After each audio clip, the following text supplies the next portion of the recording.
Hey, what's up guys? Coming to you today with another advanced tactics. I'm talking about blocking, moving first versus shooting first, initiative, and all of that stuff. So I'm going to set the camera up in an overhead view and show you some of what I'm talking about instead of just talking about it. So blocking basically is, let's say both of these ships are getting ready to do this maneuver. My X-Wing is doing a forward one, which would put him right here, and let's say that this TIE is doing a 2, which would put him right there. Well, whichever one of us goes first is going to block the other one. This is great for a couple of reasons. We're both going to be touching at the end of this maneuver, so none of us are going to be able to shoot each other, but one of us is going to get an action and the other one isn't. So assuming that this is an Academy pilot, and assuming my X-Wing is Luke Skywalker, he's going to move first, and he'll be able to focus or take an evade, and then my X-Wing or Luke Skywalker is going to bump, get stuck right there. They both won't have a shot, but I won't have an action here. So action denial is very important for a lot of builds. Even though I've got 3 attack dice on this X-Wing, I may end up rolling, a blank and 2 focuses. So, action denial is really going to cripple, a 3 attack ship, because you need the target lock or focus.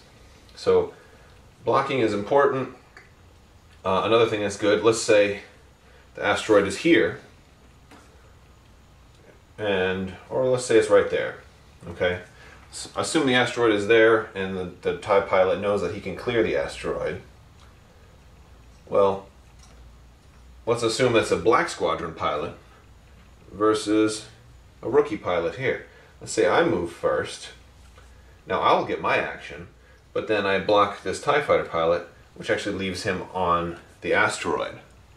So, blocking can also potentially leave somebody on an asteroid, denying the ability to shoot anyone, and causing them to roll for damage. And if you're able to block them far enough back, they may end up going over an asteroid again next turn. A little side note: if you land on an asteroid, you can't shoot. You roll a dice and suffer whatever damage is shown, and you get no action. So landing on an asteroid is one of the worst possible things. But next turn, if the front of your ship is clear of the asteroid, you won't be affected by the asteroid next turn. But if the front of your ship is not fully clear of the asteroid, then your template will count as going over an asteroid next turn. So additionally, you will suffer the moving over asteroid effects of action denial and rolling for damage. So if you can block somebody to where they end up getting stuck on the asteroid and not clearing it, even better. So that's essentially what blocking is. That's just essentially why pilot skill is good. Action denial. It's also good at breaking up formations. So assume I'm going to set up a small little formation of 4 ties here.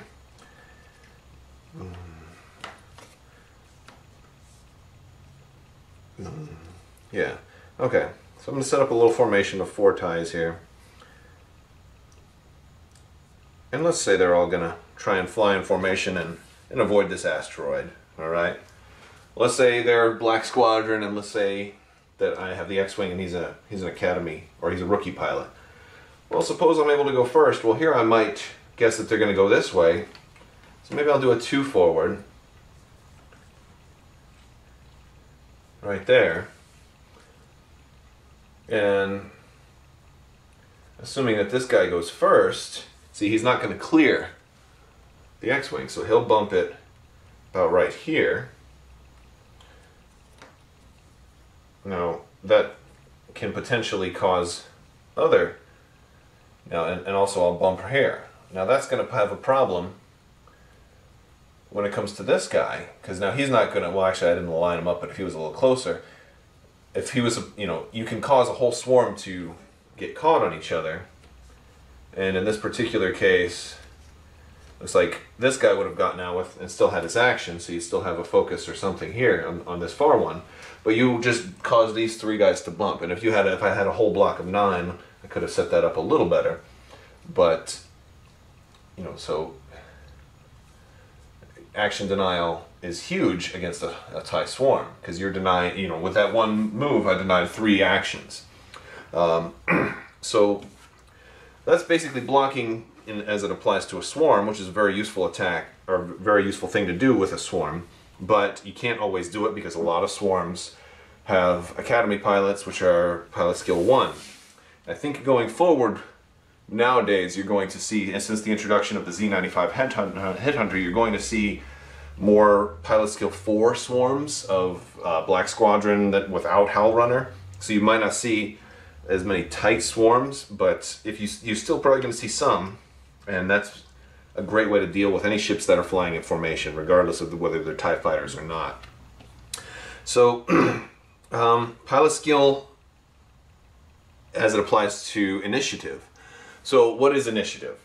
Initiative is, in a casual game, it's deferred to the Imperial player.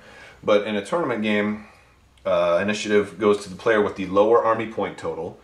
If it's a tie, then you roll 3 red dice and you'll count whoever has the most number of hits, not criticals, just regular hits.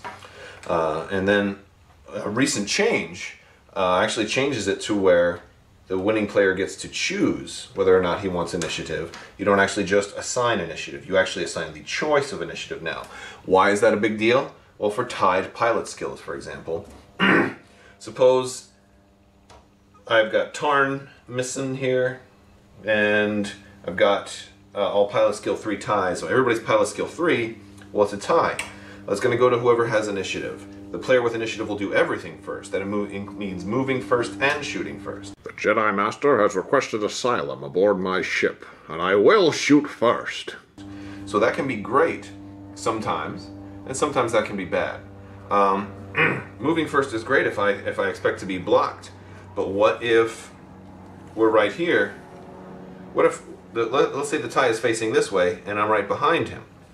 Well, I don't want to shoot too far ahead of him. I don't want to do, you know, a 4K turn, which is going to have me facing this way, and then have him shoot right past me, and now I don't have a shot anymore.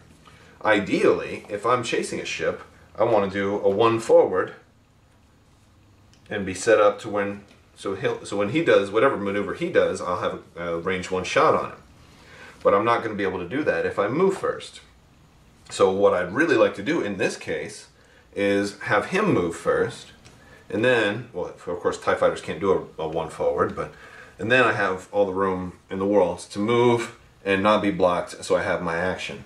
So it's a double-edged sword with initiative. Sometimes you don't want to have to move first. Another reason why it's bad to move first, assuming, let's say these ships both have the ability to target lock. Let's say this is a bomber here.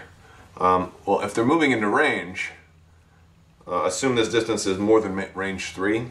Like when you're doing your initial approach, I usually like to move last. I like to creep in until I'm ready. I would rather the TIE fighter player, or the Imperial player, move forward, assuming I'm playing Rebels, be too far away to target lock, so he's stuck just doing a focus or maybe even an evade, or maybe even something silly like barrel roll, expecting that I'm not going to come in, and then I get to come in range, target lock, and shoot first. That's the last bottle of Yoda soda, Greedo. You may have moved first, but I'm gonna shoot first. So I would much rather do that. But if I move first and then I can't target lock him, then he gets the chance to move last and then target lock me. So I'm a fan of the target lock over most other actions, especially on the initial approach, because it's easier to line up and to know exactly who you're going to have a shot at. Of course, that assumes you're going after normal ships. If you're going after maybe a Phantom, you never know what you're going to end up facing. So, so it is a double-edged sword, but it's a big deal that you get to choose what you want to do. One really interesting thing that I play sometimes is I'll run a Falcon, and I'll do a lot of the tight 1 turns, and the tight 1 turns are particularly important if you're doing something like anti-pursuit lasers. Now, so if you're not familiar with anti-pursuit lasers, any ship that bumps you, you roll a die and you have a chance to shoot them for 1 damage. Now, when I run a Falcon, I will run, or actually, I'll do this with an outer rim smuggler, but I'll run it with. There's a crew upgrade that lets me look at a nearby ship's maneuver dial. So I like to just do the tight one turn, which is really great on a Millennium Falcon. So when we get into an area where we're doing small, we're engaged and we are all very close to each other, I love to do something because they expect I'm going to move very far, and I do a tight one. I have barely moved at all, and a lot of these ships will end up bumping me and crashing into each other. So when I'm playing an outer rim smuggler with anti-pursuit lasers, I love to have the ability to move first. So in that case, I would always want initiative, because the outer rim smuggler's pilot skill 1. That means he's always going to be the first ship to move.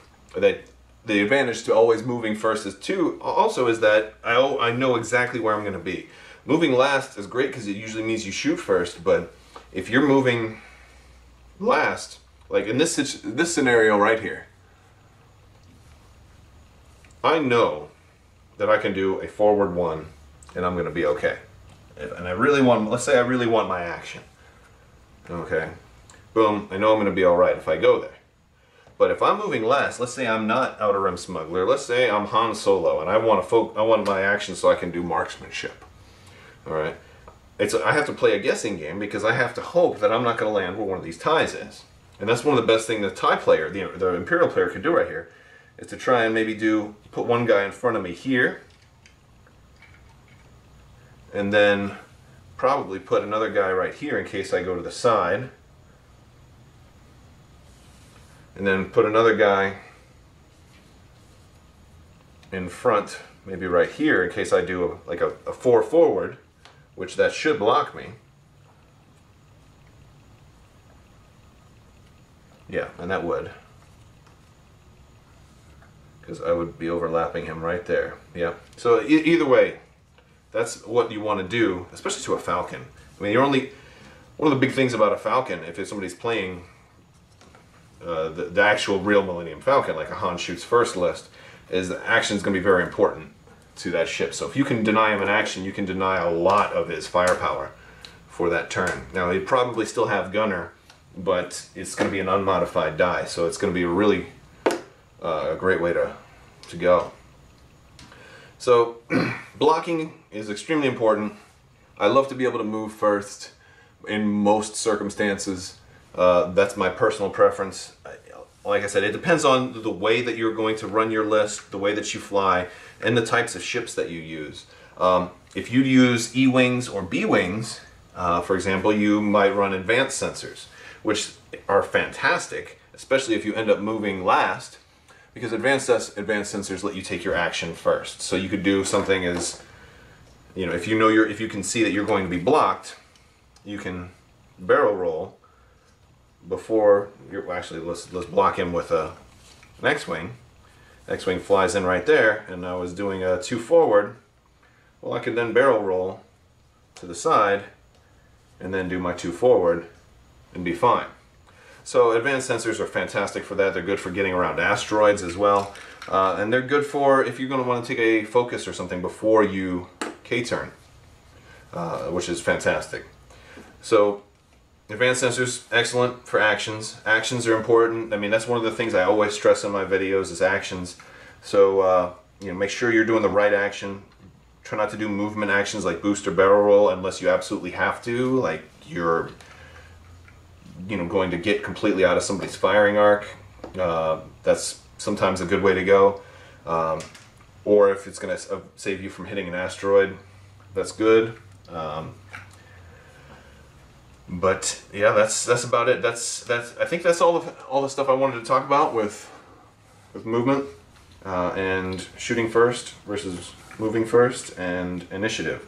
So if I didn't cover anything, please leave it in the comments.